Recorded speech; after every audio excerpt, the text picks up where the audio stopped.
Today on the Button Up Podcast, we have Travis White joining us. Very excited to chat. Travis, you are the man who captivated 1,000 men at Menfluential, as Michael Scott would say. Travis was like one of the only. There was two talks at Menfluential that everybody shut up and listened, and Travis was one of those two. So we're honored to have you on the podcast. Thanks, glad to be here. And we had you on actually almost 2 years ago. You were one of our first guests, and so if people want to hear like the full Travis story, that episode is out there.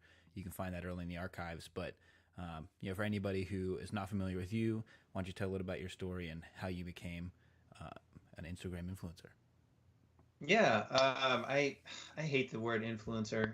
It's just like yeah. Like I even started. The website that I started was called Instagram for Influencers, and just because it had a lot of SEO juice, everyone's looking for the word influencer. But I had to like make it very clear, kind of on my website, like the stance that I take or like surrounding that word. Just because it's one of those things where like if you are like self-appointing that title to yourself, like chances are you're not an influencer. Like most, I'd rather be like somebody who is an artist with like who has influence, or somebody who has done something to earn influence from an audience, rather than just saying I'm an influencer. I don't know. It kind of rubbed me the wrong way when everybody started calling themselves one. But at the end of the day, you get lumped into it. You can't really do anything about it. So I just kind of fight for the good side of influencer rather than get caught up in like battling the word. But yeah, my story, I guess really fast in like a nutshell is I from 2011 till about 2015 I was a men's fashion model. I was signed to an agency in Houston. They sent me to New York City. I got a contract offer from this agency called Click Model Management, who I don't know if they're still around anymore. I'm pretty far removed from the industry now. But I ended up turning it down because I spent probably 2 weeks in New York City just kind of learning the ins and outs of the modeling industry, and I wasn't really for me.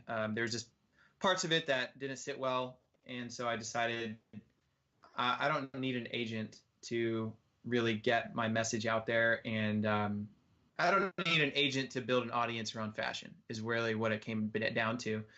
And I came back home and I canceled my contract, and I just started creating men's fashion content myself.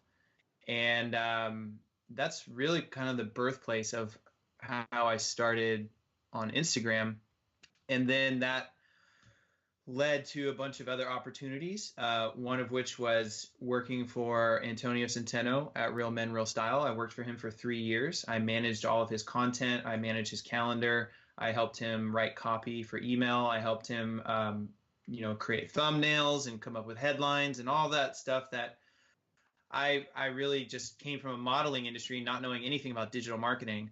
And now I learned from kind of like one of the masters of digital marketing, Real Men, Real Style. And that sort of led me to launch my website, Unkept Gentleman, and ultimately now my YouTube channel and kind of the content I'm creating around how to grow on Instagram, how to create content that people want to share, and how to optimize, the Instagram algorithm and use it to your advantage.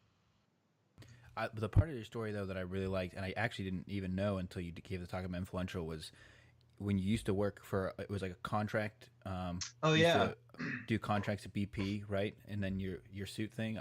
I think that's, especially for our audience, that's like the biggest, like, oh, you went from this into being who you are today. Yeah, so while I kind of during that time that I was doing this whole modeling thing, my full-time job, I was a lease analyst at BP. So I would I worked in onshore kind of land upstream. So basically we have to get a lease in order to drill, and you pay out royalties to the mineral rights owners and everything. I'm not going to bore you with the details, but I would get those leases sent to my desk every day, and I had to just crunch numbers basically and input that stuff into our online softwares. So I was miserable, and Yeah, so I stumbled across a quote one day because I was kind of going on this whole self-development binge at the time. I was trying to figure my life out because I hated my job and I hated just sort of the direction I was going. And I was like, man, I got to figure out what my purpose is, what I want to do with my life. And during that time, I stumbled across that the quote, which was what I mentioned at Menfluential, was dress for the job you want, not the job you have. And I think it was just the timing of the quote. I'm sure 90% of the people who are listening have heard that quote before. And so the timing of it just kind of hit me, and it really caused me to take action. And the next day I went into work and I was wearing a suit and, or at least like a blazer and a tie, I think. And I walked into the office and all my coworkers started complimenting me and saying, "Oh, you look great today." And I was like, "Thank you, appreciate that." And my boss comes up to me and was like, "Hey, Travis, why are you dressed up today?" And I was just like, "Oh, I'm just working on presenting myself better." And he said, "Okay, so you're not interviewing for other jobs on your lunch break or anything, are you?" I was like, "Oh, no, not at all. I'm just, working on presenting myself in the best way possible." And he's like, "Okay, cool." So a couple hours pass, and I am leaving, and my boss ended up calling me on the way out, and he's like, "Hey, Travis, before you go, I just wanted to let you know we looked at the average salary for people with your job title in your industry, and you're actually about 3% under the market rate. So we went ahead and gave you a 3% raise." And I was just like, my mind just like exploded at that time. And I was like, that is the power of how you present yourself. Like literally, I go into work wearing a suit and I get a 3% raise. Like that's all it took. And I guess you could argue like, well, if you went in as wearing a suit every single day, like it would be different. But I think that contrast of just me not trying and just kind of going through the motions and just being a robot at work to all of a sudden now I'm presenting myself in a way that shows I'm putting in effort, or they're afraid that I'm going to leave and go to another job. Um, Even if that wasn't my intention, that's what was perceived. And that was the message that was coming off. And all of a sudden I get a raise. And so now that kind of also stemmed in me like, man, more guys need to know about men's fashion. And that was sort of at the same time was when I was like kind of not enjoying modeling, and all of that combined just sort of created this, I want to get this message out but I have no idea how. Let me just start shooting outfits and like start an Instagram account. And I had no idea what the heck a hashtag was. Like I didn't know what type of content to be creating, but I just launched one and I was like, we'll see what happens. What didn't you like about the modeling industry? Because on paper, moving to New York and becoming a fashion model sounds really nice. Yeah, it's not as glamorous as it sounds. It's quite political, kind of like you scratch our back, we'll scratch yours. And I won't like call out any agencies or any names, but I remember going into one meeting with an agency, and the head of the agency, it was like a really long table, almost like something you'd see in like like a mansion, like where there's a head of the table on one side, a head of the table on the other side. It's just, so this guy sitting. You can say a James Bond Yeah, movie, James. like Yeah, a James Bond villain. perfect. Yeah, great analogy. And excuse me. So this guy is sitting at the head of the table, and he has like this messenger lady like passing his message to me, and I'm like at the front. I'm on the other side of the table. Like I can't talk directly to him or something. Like I'm not worthy enough or something like that. So like I had my iPad on with like all of my portfolio, and I would like give my iPad to her, and then she would walk it over to him, and then he would like whisper something in her ear, and then she would walk back to me and probably say something totally different than what he said. And she was just like, "Oh, thank you for coming in. We'll be in touch." And I was like, I'm right here, right? Like you can say whatever you have to say. Like you could just say it to me. It's not like, I don't understand why we can't all just be human here. But yeah, it was just stuff like that that kind of rubbed me the wrong way. And also, I'm sure you hear like, I mean, with the whole like Harvey Weinstein thing, you hear horror stories of, like women who have to do sexual things to get roles in movies. And like people forget that that is happening with men too. Like, especially in the male modeling industry, like having like with all these photographers I'm gonna get in trouble on this podcast, like, talking about this stuff. But anyways, like, people do have that, like, oh, like, well, you want this campaign, or you want to be the face of this brand, or you want to shoot with this renowned photographer. Like, what are you gonna do for me? Like, what are the favors here? So, like, when you get on the inside and you see it's really not glamorous, and it's quite quid pro quo, I just kind of was like, you know what, this is not worth it to me. I would rather do this on my own, and not, like a campaign for Versace and on Times Square is not that's not worth it to me. Like, it's not, not saying I would have ever made it that far, but that's the goal for most people in the modeling industry, is to get big campaigns and to go to castings and land gigs. And it just wasn't worth it to me. So I just came back and I turned down my contracts and started to go at it on my own. Nice. Yeah, it's kind of interesting too, because now you've built pretty massive following on Instagram, which is, I'm sure, very important in the modeling industry, regardless if you're doing professional work. You also have like your own personal brand. And I'm sure when you're trying to get gigs, that's an important, like from the public perspective, like we don't really know who's a model and who's just an Instagram person. And, it's kind of all blurred together. So it seems like you've been able to build a big audience without having an agency behind you, or being officially like a professional model. Well, it's funny because I have friends who ask me all the time, like, I want to become a model. How do I get into the modeling industry? And the number one question that these agents ask these kind of new faces coming in are, how many followers do you have on social media? Right. Like, that's like what these agencies want to know now. And it's like, you can't get signed unless you have a big personal brand on social media now. So it's almost like flipped.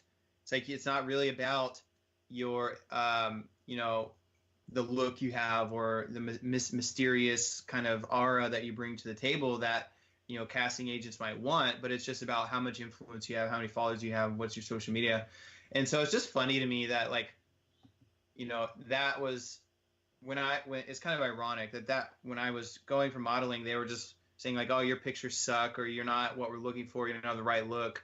And then now it's flipped to where it's like, oh, how many followers do you have on social media? It's just such a surface level thing now that I'm just kind of glad I got out of the industry, because I don't have anyone dictating like what I can and can't post, what sponsors I can and can't work with. Nobody's taking a cut of anything. I have complete creative control over the message that I put out, over the content that I create. And it's just so much easier that way, because nobody has their hand in my honeypot, so to speak, of trying to control what I can say to my audience. I can say whatever the hell I want, and nobody can do anything about it. Yeah, freedom, it's priceless. So last time we talked to you, I mean, we've known each other. The three of us know each other for a while now. But last time we had you on the podcast, you were the content manager for Real Men Real Style, and I think you were actually getting into like cryptocurrency a little bit at the time. Yeah. And sold all of it and paid for my wedding. That's a good investment. Yeah. And so now you have now you're kind of you've made your name for yourself as a photographer. You're still in men's fashion, and you're also teaching other people how to build their own personal brands with their YouTube channel and your free course. So, like, how did that transition happen? So I think it's funny because I actually didn't quit Real Men Real Style. Antonio kind of kicked me out of the nest. He was like, "Go fly, my young Padawan. Like, do your thing." And like, I was honestly, I wasn't really ready. I was like, "Oh God, like." I got so comfortable working for you, Antonio. Now you're like making me go, and you're forcing me to do my own thing, which is probably like the best thing he could have done for me, because I was getting a little comfortable. So that sort of put me in like, I got to create something ASAP.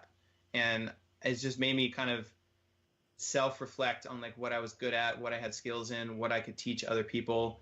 And the one thing that kept coming back to me was like, like I got this whole like Instagram growth thing, maybe not like 100% figured out, because it's always changing and I'm always trying to keep up with it. But I can definitely teach people everything I know about how I built my personal brand on Instagram.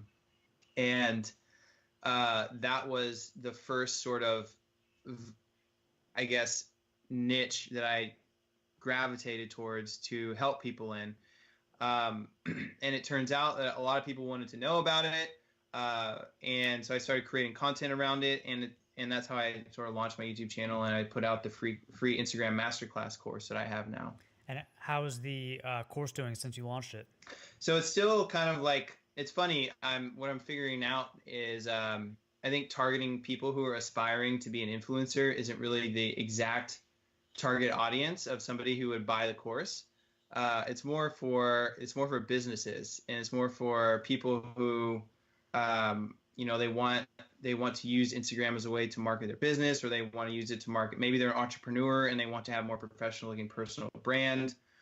So that's sort of the market I'm finding is who's wanting these services. So what I've actually started doing is launching almost a done for you service, because the people who want to grow on Instagram, it's almost like, yeah, I just don't have time to to shoot this content, to edit these pictures, and to write all these captions, and to pick these hashtags, and to physically like post every day. It's like, I would rather just hire someone to do it for me. So I was like, okay, well, instead of making a course, like, I'll just do a done for you service where I actually will run people's accounts for them, help them grow their brands, help them grow their businesses using everything that I've learned. And I just have, and if the people who that want to do it all on their own, like, I just have my free course, they can go download it and they can get all that information they want from my YouTube channel or from my email list. Like, I give all that information out for free. And so I'm now targeting businesses and just trying to help them grow their pages. Nice. And are the businesses in the fashion industry, or is it any business? The ones that I've worked with so far have been in the fashion industry, just because it's in my immediate network. It's who I reach out to. But really, the strategies can apply to anybody. So it can apply to, for example, like one of my clients, she is a strictly like Amazon like deal hunter. Like, she finds quality stuff on Amazon, and she'll help you like avoid scams and avoid different things. So it's like, and I just started working with her, so we're putting together a content strategy on how to create content for her page. Nice. Yeah, that's something that I think I would find really valuable, especially with my work with Peter Manning, because it's hard to find. I think there's a lot of small companies that see the value in social media, especially Instagram, when you're selling products, because it's inherently visual. People do buy from Instagram, especially with stories with swipe up now. But it does take a lot of time to do it the right way. And I feel like that's something that there are companies that would love to just kind of outsource the whole thing, you know? Yep, exactly. So that's sort of where I'm coming in, almost like a B2B service now. It's kind of transformed from a B2C course, business to consumer course for people to buy. It's like, well, I'll just give it away for free to the consumers. If they want to grow their brand, like, here's everything, here's all my strategies, you can have it. And now I'm sort of shifted to a B2B, working with businesses directly and helping them grow their brands and grow their pages on Instagram. And it's funny because they know in the back of their mind, like, yeah, like, I know Instagram's got 1 billion active users. There's so many people on it. It's so hot right now. I need to get my brand. I need to get this strategy going. But they're focusing on, how to generate revenue from other sources. They're focusing on their, 80-20, what's generating 80% of their income. They're focusing on that 20%. And Instagram is just this thing, this like treasure that they haven't even started to dig into yet. And I'm coming in and saying, well, I'll help you dig into it, and you can just outsource it all to me, and I'll help you do it. Nice. Sounds like you're doing a nice jab, right hook. Trying to, yeah. Oh, yeah. I actually met Gary Vee. It was like one of the best experiences in my life. I know that. I'm really good at segueing. Yeah. That was one of the craziest experiences of my life. Because, so a long time ago, he maybe like 6 months ago, his team, he has a relationships team. He just has a team just built around relationships. So he sent out emails to a bunch of people on social media and was like, hey, would you like to be informed if Gary Vee ever comes into your city, or if Gary Vee ever is holding events, this and this. And I was like, yeah, sure. So I gave him my email and my contact info and everything. And so like 6 months later, I get an email from that same relationships manager who works for Gary Vee, and she says, hey, are you going to be in New York City on this date? We would love to invite you to VaynerMedia to Gary Vee's launching his Empathy Wines, his wine service. It's like a direct to consumer. You can just get wines delivered straight to your door. We would love for you to come out, take a picture with Gary, and maybe, you know, post it on social media and just get the word out. And I was just happened to be in New York on that date. Like it was, you know, just the universe coming together. And my wife had a SoulCycle audition in New York City on that same exact date that they were asking me to come. So I was like, heck yeah, I'll be there, having no idea what was going to happen. In my mind, it's like I walk in, there's a long line of, you know, social media influencers, and they're all like, smile, picture, okay, next, smile, picture, okay, next. And Gary's just doing this whole like thing. So I end up getting there, and I brought a kind of a photographer with me just in case, just because I had no idea what to expect. So I was like, better to be safe than sorry. I'm going to over prepare for this. And I had my friend with me in New York who's a photographer. And I get there, and there's only 3 people there that are waiting to see him. So it's me, this other guy who has this like videographer and whole setup with him, and then there's this girl who's by herself. And I'm like, okay, this is interesting. And so the lady walks out to greet us at the front of VaynerX, or at VaynerMedia, and it says, Gary's running about like 20 minutes late. We're so sorry. Just, you know, we'll give you a tour of VaynerMedia. And then they took us around VaynerMedia, one of the coolest places ever. It's like super open concept. There's like foosball tables everywhere. People are just so friendly.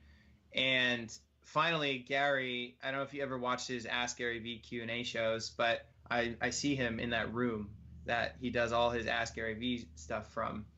And finally, the lady comes out. I was like, okay, Gary's ready for you guys. And again, there's only 3 of us. So I'm like, are we going to get like 2 minutes to talk to him? Or are we going to be in and out in 10 seconds? Like, I still have no idea what's going to happen. So I said, you know what? I'm going to go last, because I want to see what the other people, how much time he gives them. And if Gary's going to give anybody extra time, it's going to be the last person, because he's not going to try to move through the line to get through everyone. There's no one left in line, so I can get some extra time, hopefully. So the first guy goes in with his videographer, and he's in there for like 2 minutes. And I'm like, oh, snap. Like, we're going to get to ask him a question. We're going to get to talk to him. Like, this is going to be awesome.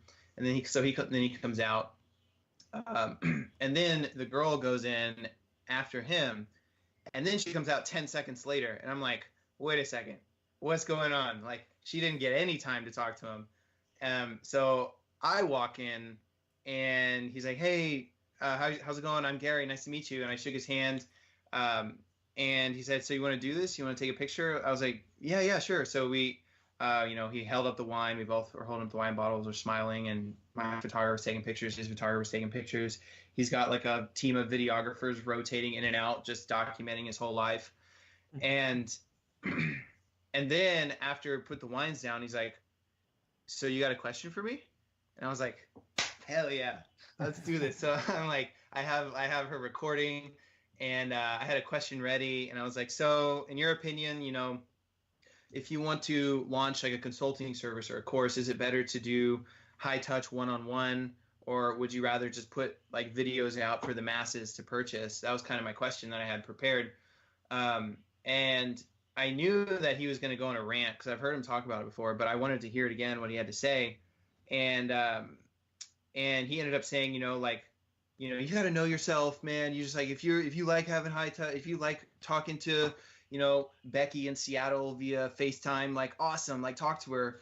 And you know what I say? It's like, if people want information, they can get it for free anywhere. So, like, I like high touch, and that's what I like to do. That's obviously, I'm talking to you right now, one-on-one. Like, that's the way that I think that you should go, is doing like really giving people the time.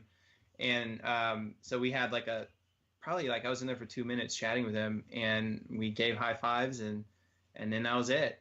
And after I walked out, his PR lady said, you know, Gary's schedule is literally booked to the minute. It's like 4:50 to 4:55 meeting, like 4:55 to 5 p.m. like meeting. So the fact that I got like 2 minutes of a guy's time who's booked literally minute to minute to minute to minute his entire day, like I was just so humbled and appreciative of him. And it's like he's the guy that you see on social media is the same guy you see in person. It's nothing different. So I was like, man, that was such a cool experience. That's awesome. And was his answer kind of what you were leaning toward, or do you think if he said the exact opposite, oh no, like do a $97 course, no one-on-one, would that have influenced your decision? So I was already leaning towards high touch, doing like kind of one-on-one consulting or some sort of service one-on-one. And yeah, if he would have said like, oh yeah, definitely do like a $97 course, you could scale that. You don't have to, you could automate it. You don't have to be there. I would have probably went back home and like kind of thought about it for a while and been like, man. But he was very adamant on, if anybody, any information I put in a $97 course, you can find for free online. And what people want now is that one-on-one attention. They want like almost like a live coaching aspect. They don't want to just sit and scroll through videos and, a library of videos that they paid money for because they can find it for free. Like they can find that. And yeah, it's like you're curating it for them and you're giving it to them in this convenient package.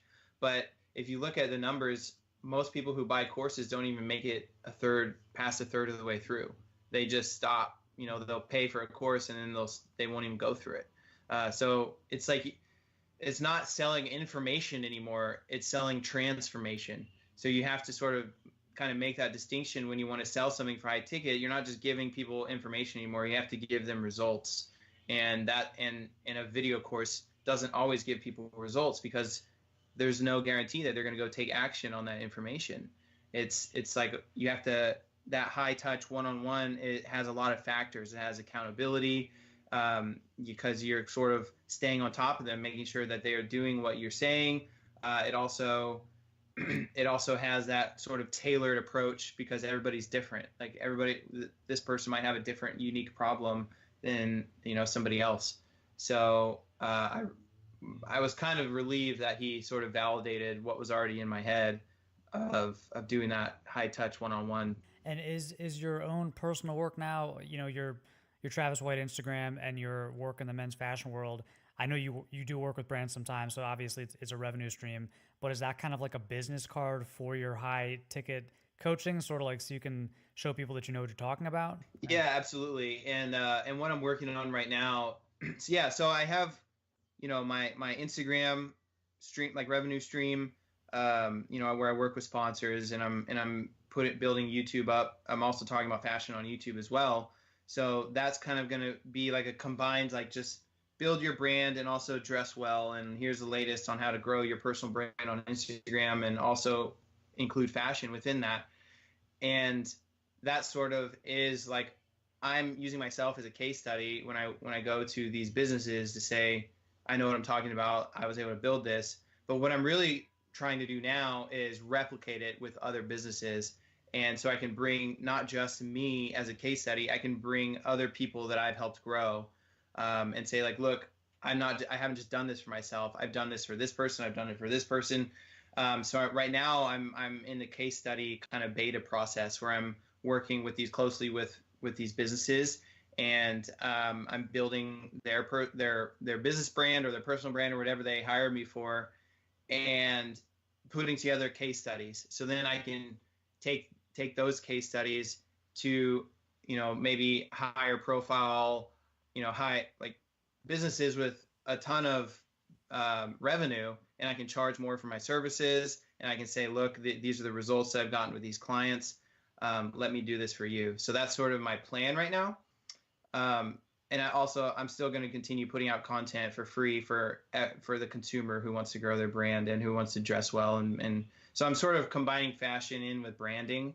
I feel like there's a kind of an organic partnership there, kind of between people who want to build their brands and also who want to dress well. I just feel like there's sort of an organic alliance that comes with that. Yeah, I think it can be tricky sometimes to combine like niches, or interests, but there's definitely something in there. It's like if you're going to put a lot of effort into like wearing nice outfits, you're probably interested in taking photos of those outfits too, or maybe even promoting yourself or presenting yourself well on the internet.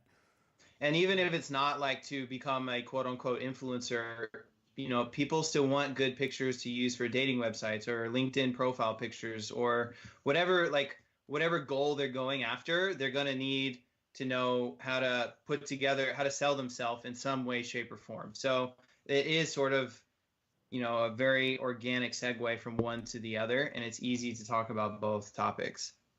Mm. Hey, you've definitely mastered Instagram. How was the transition to video? Because that's a whole different animal in terms of production. Yeah, so I can't really say yet because I've been pretty inconsistent with my video just because, launching my business, keep continuing to run Instagram and sponsors. And I do have a couple copywriting clients that I write copy for outside of that. So I've been staying very, very busy. So filming, I've been able to get maybe like one video a week up lately. And I know that's not enough to like grow at the rate or the pace that I really would want to on YouTube. So YouTube is still kind of a baby that I'm trying to feed and figuring out how I can grow on YouTube. But I know a lot of the algorithm, working for Antonio for 3 years, I learned quite a bit about the YouTube algorithm and how YouTube works. So it is something that I need to still put to the test and optimize a lot of my videos. But yeah, I mean, it's doing okay so far, but I do need to give it a little more TLC just so I can really give you a better answer, maybe in 6 months or so. Are you looking at the YouTube channel to feed the B2B business? Like, what's your strategy there? So YouTube is really going to be to grow like the fashion side of my business and continue to get sponsors from, because I've already kind of built up an audience on Instagram of people interested in fashion and photography and content creation. So I'm going to continue that on YouTube. And my B2B business is just me marketing myself to people within my network and people that I know and kind of word of mouth and referral based for that business. But I think doing a B2C for YouTube and Instagram will be a little bit more beneficial in the long run because I can build a larger audience. There's more people interested in just sort of that general fashion tips and lifestyle tips and photography tips that I can bring on sponsors for that and have a bigger audience versus a tiny niche on YouTube of just teaching businesses how to grow. It's going to be a much smaller audience. And, I would rather do sort of like referral based clients for that. Yeah, I mean, I think what you're doing on YouTube now, feeding into the free Instagram course, some of the stuff you're sharing on there is stuff that I don't really find on other channels, and so that's why I like it. Yeah, and I think that it's still B2C there. It's still like I'm talking to individuals who want to grow their brand, and I have that free course for them, and they can take all that information. It's really just like I'm not even selling anything to those people. I'm really just sort of trying to just give as much value as I can to the individual, and then where I'll kind of make money and build business is working directly with businesses. I just find that is the better approach to take long term, just because I only need like 2 or 3 clients B2B to live very comfortably versus I would have to sell hundreds or maybe even thousands of $97 courses to individuals to bring in revenue when in reality they'll probably buy the course and never go through it. So I might as well just give it away for free, and if they want to take action on that info, they can take action on it, and I can just then move and go work with other businesses and bring in revenue that way. Totally. Yeah. Well, that's great. I think I don't know anybody who listens to this podcast that wouldn't already be following Travis on Instagram, but you should definitely go make sure you subscribe on YouTube. Yeah. I'm trying to get more YouTube videos up and running, and I have some ideas of the types of videos I want to create, but I need to just put a lot more time and effort into them. Cool. Well, that was great to get a little bit behind the scenes. Good luck on your on Instagram and YouTube. We do have rapid fire questions. Are you up for some quick ones? Yeah, definitely. All right. Oxfords or Brogues? Oxfords. Morning shower or evening shower? Evening shower. Cardio or lifting? Lifting. Spring, summer, or fall, winter when it comes to style? Fall, winter. Your favorite Bond actor? Ooh, that's a good one. I would probably say, phew. Yeah, that dang. I don't know. Well, today's the big day of Bond 25 news, so you can just say Daniel Craig. Yeah. Well, but see, Daniel Craig wasn't my favorite Bond actor. I grew up with Pierce Brosnan, but I watched all of the older ones with like Roger Moore and who's what's his name? Sean Connery. Sean Connery, yeah, and I really like those portrayals as well. I thought Daniel Craig did a decent job, but yeah, I grew up with Pierce Brosnan. I liked his stuff, but he's the millennial Bond. There's no problem with that. Yeah, he is a millennial Bond, but I do appreciate the older ones as well. That's good. I think we all do. Okay, loafers or sneakers? Whew. Probably like leather sneakers, not like like easy. Like a nice minimalist. Yeah, like a nice minimalist leather sneaker. I would wear over loafers any day. Okay. Yeah. And if you're getting into the shower, and you're pumping yourself up, what song are you listening to? And I'm pumping myself up. Is that what you said? Yeah. What song am I listening to? Or maybe it's just Gary V. Yeah. I put on a lot of so there's a hip hop artist out of Houston who has recently blown up. He's become he's changing the hip hop game almost. And I've been friends with him for a long time before he started blowing up. But I love his music. His name's Toby Nwigwe. It's a Nigerian name, but I put his music on all the time because it's like conscious rap. It's not mumble rap. It's not, it has a message behind it. It has a meaning, and his hip hop kind of mission statement is make purpose popular, and that's really what he wants to the message he wants to get out to the masses. And yeah, I really like his music a lot. So I would, I don't know how many people on this podcast would have heard of him, but yeah, his name's Toby Nwigwe. Can you spell the last name? Nwigwe. Okay, good, because I got to make sure I catch it on Spotify. Yeah. All right. Well, you survived the rapid fire questions. Not too bad. So then, we know everything you've been working on here. Like, what is the thing you're most excited for in the next 12 months? So I would say what I'm most excited about is putting a lot more time and energy into my YouTube channel. I really want to bring kind of some new, fresh video creation to, the fashion style and also photography industry. I think there's a lot of, outside of the just talking about it. I mean, I like what you do, John. You do a lot of, like lookbooks and like cinematic style. I really like that type of content creation and production. And Brock, I've seen you do a lot of that as well. And I think it's just for kind of different and refreshing. And so it's kind of the direction that I want to take my channel as well. I'm really excited to kind of create videos like that. Cool. Well, the way that you present yourself on Instagram, it'd be cool to see that in a more cinematic way. So I look forward to that. Thanks. Maybe you can get some traction on IGTV. I feel like it's such a hit or miss type of place.